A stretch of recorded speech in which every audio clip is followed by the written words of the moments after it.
My name is Josh Ferrante. I'm a senior studying Women's and Gender Studies with a minor in Public Health. I'm from Omaha, Nebraska. Well, south of Omaha, Nebraska. Okay. Yeah. What brought you to SLU or St. Louis? My parents went here. Well, Oh, actually, I'm okay. like a quadruple legacy. So, like, my grandpa, my parents, my grandpa's sister, like my mom's cousin, my grandpa's grandpa, like Awesome. everybody. We've been at SLU since like 1850. So would you call like St. Louis home, or was that more Omaha or so? So it's weird, while I was in Omaha, when I was in Omaha, I used to call St. Louis home, but now that I'm in St. Louis, I call Omaha home. Oh, okay. I have no idea why that is. Now I like talk about how much I love Omaha and how much I miss Omaha. But like when I get to Omaha, I'm like, I want to go back home to St. Louis. Cool. So what do you like about St. Louis? Like, what are your favorite places to go? Like things to do kind of in the city? Am I allowed to say beer? Yeah. Okay. I'm 22, but like, okay, well, I really like all the microbreweries. I go to one at least a week, which is really bad for my budget, but whatever. I also really like going to the Grove. I like that there is, very few cities have like an area designated for gay people. Mm-hmm. It's like, I mean, like the bigger cities do, but like St. Louis, I would not consider a big city at all, because Omaha is larger than St. Louis. But yeah, I really like the Grove. I like going to like rinky-dink like coffee shops. I don't really like Starbucks. Now that there's one on campus, I go to it often because of conveniency, but I like local coffee shops. Okay, cool. So this isn't really one of the questions, but are there things like, well, it is, but okay. Are there things in the city that you think could be improved, and if so, like what? Like kind of improvements? I feel like the things that could be improved are like non-physical manifestations. So like racism could probably be improved in this city. If you don't know why I think that, maybe you should get a history book on Ferguson, starting in the 1950s. But what else? I don't know. Like St. Louis is very weird. It's a very like the city of St. Louis itself is like very liberal, but then right outside the city, it's like conservative heaven, and it's like a very exclusive, not accepting city, and that's why I really don't like it. Have you had any experiences like, because when you're talking about these and sort of like non-physical things too, experiences like where that you've like observed that happening, or is it just like in interactions with students, or? Most of the time it's interactions with students who are from the St. Louis area, who are from like outside the city in the suburbs. When I'm like in the city, I usually just try to stray away from not leaving the city. I really, really, really like the city, and if I leave the city, it's like to go to the Loop, which is University City, which may as well just be St. Louis City. But I find a lot of the issues arising from people who were grown up, or like who were raised and, I can't think what the word was I was going to use, but anyway, who are like raised in the conservative areas, who say problematic things, or do problematic things, like during the demonstrations last semester with like the whole flag debacle, and then with the YICAC. Yeah. I can expand on that if you want. Yeah, you can elaborate more on that. Okay, I didn't know like how far you wanted to go into. Okay, so during Ferguson protests on campus, if you guys are familiar, there was a moment when people in Tribex turned the flag upside down and like stuck it into the ground, which is symbolic for political dismay in America, and it's totally okay to do that, but then people thought it was disrespectful. Some people started turning it into a flag situation rather than racism or institutionalized oppression, and then people transferred that into YICAC comments, and that's why YICAC is banned on SLU's campus. Horrible things were said. People were getting called out where their room numbers were, who were leading protests and saying, go find them there. Horrible comments about like the two male leaders being like butt buddies, which are just like, it's like a pejorative way of saying they're like having sex or something, like on the side.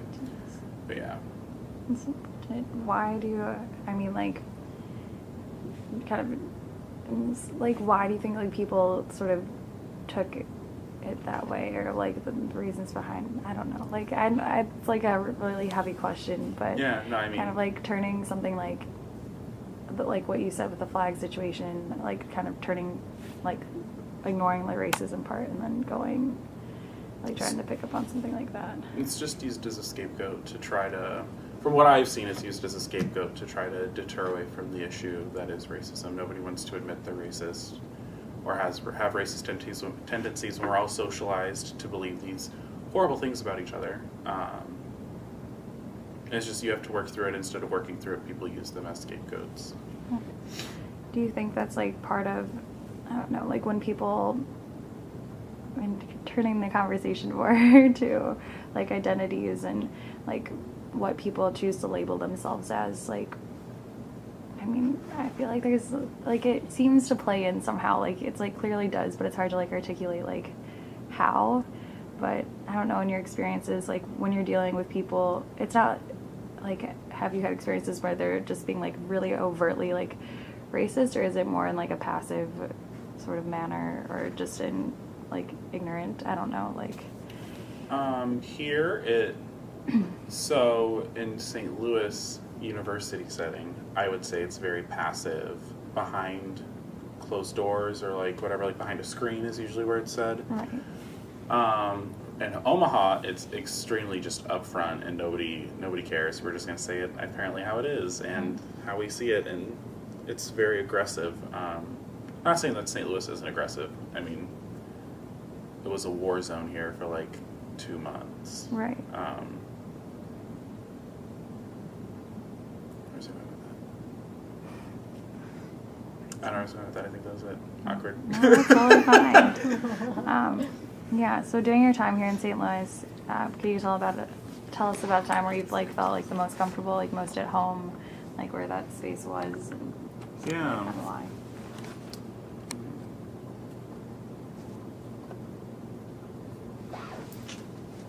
I feel like I'm always comfortable here. I don't think I never felt, like, super unsafe. I get unsafe outside of the St. Louis metro area. But I don't think that, like, I've ever felt unsafe in St. Louis. Like, regardless of what time it is the past 4 years, I think I've, like, there was one time I felt unsafe, and it was, like, the first time I took the metro.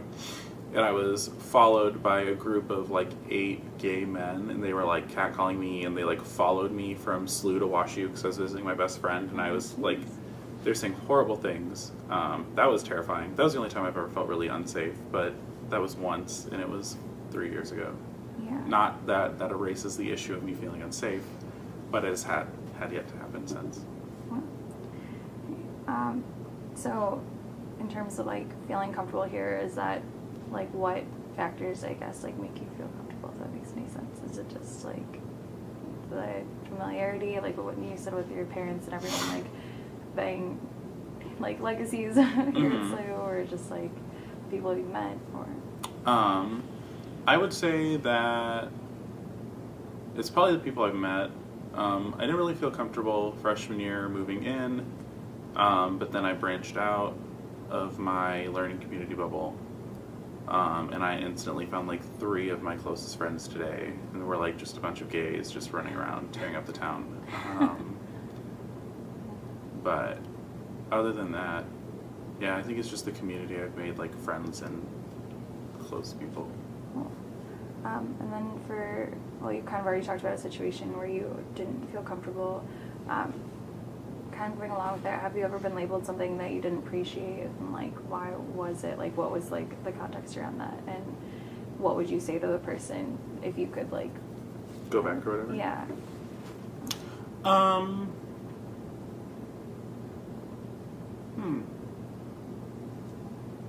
Well, I guess, okay, so this one time, I was holding hands with my at-the-time boyfriend coming out of the library, and these, like, 4 frat bros were drunk. It was, like, Thursday night, so obviously everybody drinks on Thursday. I wish I was, but I wasn't. And they, like, were like, oh, look at those 2 faggots, like, oh my god, da, da, da, da, da. like, fuck this, and, like, I didn't really get uncomfortable because I'm used to it. Like, I've been called that and worse, like, from kindergarten till, like, ninth grade at home, so I was like, whatever. But my boyfriend at the time, like, totally shut down. He, like, never touched me in public. Not that, like, I wanted to be touched in public, but you know what I mean. Yeah.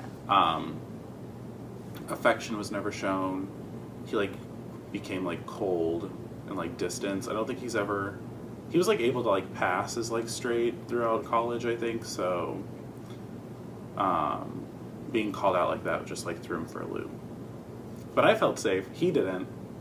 But I was like, whatever. It's happened before. Worse has happened. That's about as bad as it's gotten, like, on SLU's campus. Or in St. Louis, actually, to begin, like, overall, like, that's the worst. I mean, if you could, like, go back and, like, if the situation had been different, like, what would you have said to those guys now? I don't know. Would you even want to have said anything, or just, like... Like, I didn't feel, like, powerless. Because I mean, it's just a word, and I've accepted the word, I've reclaimed it, whatever. Mm-hmm. But I don't know if I would, like, say anything. I feel like I would just been like, okay, like, cool. Like, that's probably that's what I did say. I was like, cool. Like, and I just, like, kept on walking, but... Yeah. I mean, yeah. In terms of just, like, getting people to see past, like, just a label like that or something like that, what do you think, like, I don't know, can be done about, like, educating people and being, like, I don't know, like, not, like... Not ignorant. Yeah. Read. That's what I had to do. I just had to read. I came into SLU as the most ignorant person. I almost said a cuss word, but the most ignorant person in the entire world. I remember my junior year, I wrote an essay on teenage pregnancy, and it's my favorite story to tell because it just, like, shows you how much I've improved, like, as a inclusive person. But I wrote this essay about teen pregnancy and how, like, people should, like, keep it in their pants, blah, blah, blah, blah, blah. And then I ended my like, essay with, like, people should listen to Beyonce if you like it, put a ring on it. And I think it's the funniest thing because now I'm just like, you can do whatever you want and I don't care. But just, like I became well-read in college. I became better read and I understand more concepts, and I've read feminist theory, queer theory, critical race theory, like, all these things which not everybody can understand, but if you, like, start at the foundational level with, like, intersectionality and, like, bell hooks, which is palatable for everybody to read, you can just keep on going from there.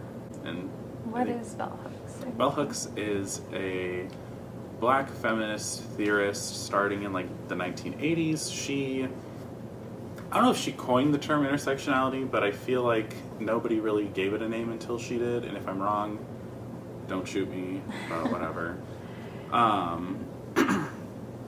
And she's like somebody who is very well educated, very well read, and she can talk about theory that is way up here, but can break it down so people who don't know anything can learn something out of it. Kind of like Laverne Cox's speech, where she, like, will say something. She would say something everybody gets and then just bring it back down so everybody can, or bring it in, like, really in depth, but everybody can follow her in depth, and then bring it back up so she doesn't lose anybody, and that's what bell hooks does. Okay, cool. So kind of thinking about, like, your own identities and intersectionality, like, what, I guess, I don't know, I hate, like, trying to, like, limit it to, like, 3 or something, but, like, what do you feel are your most, like... salient social identities? Yeah. I would say that being gay is probably my first one, obviously, because it's the one that's usually targeted the most. I would also say that my gender nonconforming identity, and then I would also probably say my whiteness. Cool. Have you ever had any experiences where those things have, like, come into clashing, and, like, what was... If you don't mind sharing. I'm sorry. This is, like, a lot of... No, you're fine. Well, like, I just know, I recognize that, like, while I have had, like, an interesting childhood, and, like, my childhood was very dark and rough, I did have it a lot easier than a lot of other people who have similar identities as mine. So, like, Laverne Cox was talking about how when she was a child, she was, like, constantly harassed and bullied, and, like, that's fair for everybody. Everybody who, or not everybody, most people who are queer when they're younger are bullied.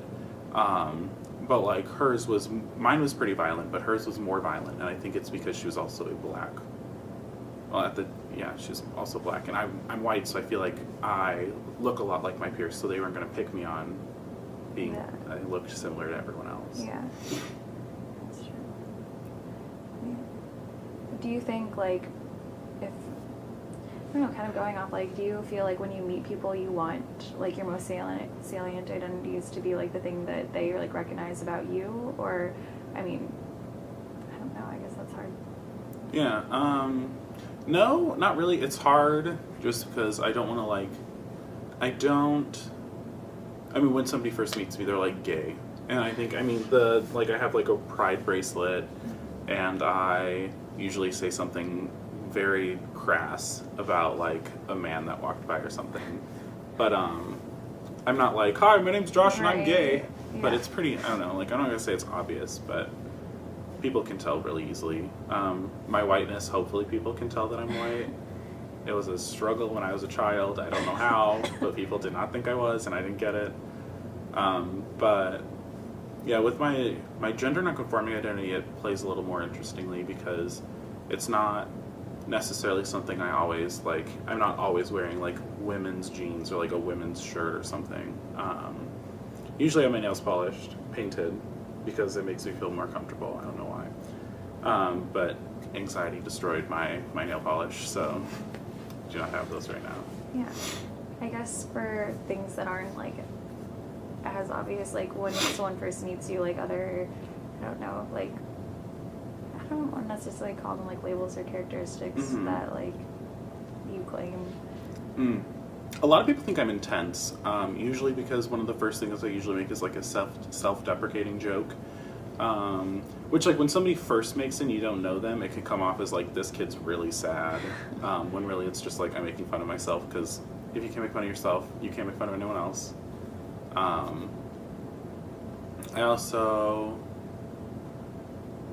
don't know if I have any other labels that people instantly give me. I don't really know if I like try. Or that like you would give yourself. Or I would give myself. Yeah. I feel like another one that I would give myself is self-aware. I know how to like, I know who I am. Most people who have oppressed identities learn who they are very easily, and they learn very quickly how they can and cannot interact in certain situations. As somebody who was bullied in kindergarten, getting called faggot by like fourth graders, like I understood where I can and cannot portray my femininity, masculinity, gender expression, sexual orientation, whatever I can. Right. You don't really perform a sexual, I guess you do technically perform a sexual orientation, but just having the awareness of where you are in every situation and where you can, how much you can give away of yourself, right, to feel safe or not, is something that I think a lot of people with oppressed identities have, and I definitely think that I have that ability. Do you think that if more people, I don't know, like, had to have that level of self-awareness, like in certain situations, or like even something like going abroad, or like being I don't know if I would ever go abroad. I don't think I would ever leave like the United States ever.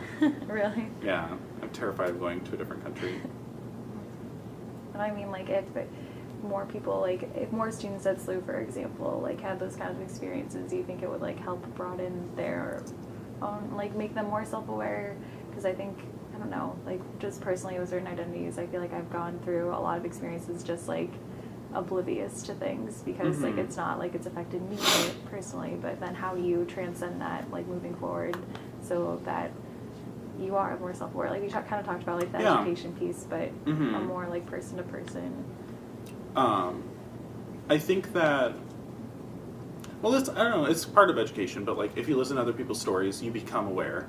But you recognize that all forms of oppression have a similar source, or like they are all rooted in patriarchy, or some form of related thing, or some related thing to patriarchy. I'm sorry, I keep on moving. So if everything's rooted in that one similar source, you can find connections to make it not necessarily relatable. Well, you can make it relatable, not necessarily that all oppressions are the same, or that you get similar experiences out of your form of oppression, but I think that listening to people's stories is also another way, other than educating. I educated myself. I had to read to understand, but not everybody is that way. Like, for me, listening to other people's stories, I'm like, that's cool, like, good job for you, like, that's great, here's my story. then I felt like before I was educated, I was missing something, and now that I like learned a lot more, I'm still learning. I'm not. By no means am I super knowledgeable Josh is the about expert everything. on all I totally was coming off like that until I said that No, right now. that's But fine. I did not mean it like that at all. So if I No, think I'm a that's- douche, I'm sorry. No. This is Yeah, so I think after I read all these theories and I could, like, my brain works where I can take theory and apply it to life. That's just how it, like, that's the best way that my brain works. So when that was able to happen, I realized that oppression has similar roots. All forms of oppression have similar roots. And then I was able to talk, and then I took an IGD course, and then it all just, like, transcended into who I am today. Yeah. So like when your interactions now, comparing yourself to like freshman year to now, and like those versus like, do you think it's been like, I don't know, are these things something that it just kind of comes up unconsciously like in your interactions now, or was there like a process of kind of like having to like stop and think about something and then like applying it versus just like freshman year like not just being kind of like not being as aware? Yeah. So I would say that freshman year, whatever, that happened, and it was a terrible thing. But when I first read, my like impetus, if you will, was I read Redefining Realness by Janet Mock. I talk about it all the time. It's my favorite book that's ever been written for a long time. Even post-reading it, I carried it with me because it was like the one thing that I held so true to my heart. Where was I going with that? Damn. So you're reading that freshman year? Oh, sophomore year. Oh, Okay. and then what was the question was? If, how, the kind of process of like your Transforming growing into, words. yeah, okay. So I read Redefining Realness, had it with me all the time, like next to my heart, literally and figuratively. And I just kept expanding my knowledge. I kept on asking questions, as long as you like are not intending to be hurtful, is always beneficial. I don't think if you go up to something to ask why they're acting a certain way, or like, well, it depends. It depends on how you word it, but like how they feel about this certain situation. I feel like if it's coming out of a place of ignorance, they won't be angry with you. I think a lot of people are afraid that people are going to be like angry if they are like honestly ignorant. Like somebody just last week, I was sitting in the library, and somebody last week was just like, when did you know you were gay? And they were just like, that was just an ignorant question. Like, it's not, I don't even think that could be worded like rudely, but just like asking those kinds of questions and learning like about the person, hopefully will fix something. And like not fix, but like Right. help adjust to social change, or help adjust social change. Yeah. I think that's the questions that we really have. Oh, well, you kind of already like talked about this more too in your other experiences, but a time when you like stereotyped someone and kind of how that process went, but you kind of touched on that already. It hurts. I don't know. When I stereotyped someone, I kind of feel like I do that a lot of times. So weirdly enough, I do it most of the time I find myself doing it to white or straight people. Like somebody will say something and I'm like, ugh, straight people, and I like walk away, or I sometimes call them breeders, because I cannot procreate. But I feel like while like I try making it off as a joke, it's also damaging. When I was in high school, I refused for like 1 year. Actually it was senior year to freshman year of college. So senior high school, freshman year of college, I like refused to have any straight friends. And like if I had straight friends, I like to stop becoming friends with them because of what straight people in the past had done to me. And I was like, I'm done. I'm over the straight people. I'm just gonna be friends with queer people. And I feel like sometimes it's a stage of identity development, is that you surround yourself with people who are like-minded as you to build reassurance of yourself. Then you branch out again and you come back to whoever you were excluding before. But I feel like it's problematic that that's a stage of identity development. Like, your identity is developed based off of excluding somebody. And I was suckered right into it. But I feel like from now on, I just like have to not be quick to judge that all straight people hate gays, or because of what happened in my childhood where all straight people around me were hating me because I was gay, even though a second grader, I mean, I knew I was gay in like kindergarten, but like a second grader's not going to come out and be like, I like men. Like, nobody's going to do that. I don't know. I feel like that. Yeah.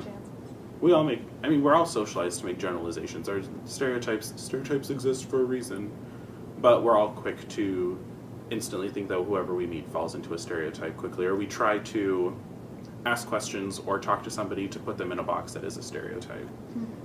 Do you think that's like, because I mean, that's kind of something that we struggled with, like in our class, like the balance of that, like having the labels is like something, like you need the language to like talk about something, but then like how damaging that can be, like on this other hand. Because it leads to stereotypes and whatever. Right. I feel like you just need to find, like, recognizing stereotypes exist is okay. Like, I do stereotypical gay things all the time. Like, I definitely hypersexualize a lot of men, and that's a thing. Like, gay men are like always having sex or horny all the time, and I may not be horny or having sex, but I'm like making sexual comments all the time.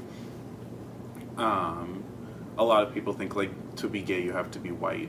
I'm white. I mean, you can't really have, you know, you're not in charge of that, but I mean the face of the gay movement is whiteness. It's just like you have to educate yourself. Again, just got to educate yourself. Yeah, You got to learn. You have to recognize that there are faces outside of these stereotypical boxes. Like, there just are. So, kind of like, sorry, I don't know if you have to go or anything else. I don't have to go. I don't even know what time it is. Kind of, it's like what calls people to like be educated is usually like having experience with someone, or just like what kind of like called you to like want to start reading or looking into things more. It just kind of like a natural curiosity towards it, or was there like a specific thing? And then kind of thinking about that like on large scale, just East Campus or just like in society as a whole, like how do you kind of prompt that, like prompt a pushing of like, all right, so like, because it shouldn't be on the burden of like people who are, I don't know, who like, I don't know, I feel like people shouldn't always be having to like explain themselves. Like you shouldn't have to like explain to somebody like all these things, right? Right. So it's like, it's kind of a long-winded question. You're fine. So I started my process in like the minute Jan Mock's book came out, which is like February. Did I you- watched. Like, sorry, like hear about her in a class or? No, so I watched this one video on CNN. She came in to talk about, so Jana Mock is a trans woman of color, and she talks, her book is about how she found her identity through her childhood and how she became the way she is now. And, where's it going with this? Oh, so I watched an interview with her in like November of 2013, because the book came out February 2014, yeah. So I read an interview, or read and watched an interview by her during the same semester where, it was the same semester where we were called faggots. My boyfriend at the time started distancing himself from me, and it started affecting me emotionally and mentally. I also was going through a lot of, like a high stress time with the biology class I was taking, and a lot of like other things in my life were happening. And I ended up being in the hospital for 7 days for every night I had a panic attack. And on the last day, what stopped me was I listened, I think what stopped me, because I think that Jana Mock is God, was that I like read her interview and I watched her interview, a separate interview, and she was talking about two different things. One was about she had to participate in sex work in order to pay for her transition, and that was one of the things. And the other thing was talking about being a trans woman, or being a woman rather than being, or like, I can't think of, there's like this thing, there's this thing in queer theory, or this theory with like being versus passing or whatever. Okay. So she is a woman now, is what she believes. Right. Or what I believe as well. But so I watched both of them and I was like, oh my god, like this is awesome, like this is what I needed to hear. Like the being one, the sex work one, I was like, oh, this is just interesting. But just like hearing her, like her words were very affirming at the time, and I just like instantly was like, I need to fix this, like I need to figure out what's going on with me. And I just went into this deep like myself time. Like I became very introspective, is what my dad kept on telling me for like a year. He's like, what's wrong with you? You're now introspective, you were never like this. And I don't know, I don't know. But that was what really started it. And I never looked back, hopefully. Unless I now sound ignorant. I don't know. Like, No. if I do, that's fine. No. Tell me. That's great. But, yeah. Yeah, I think that's it. Unless anything else you can. Okay. Like, sorry, there's a lot of like.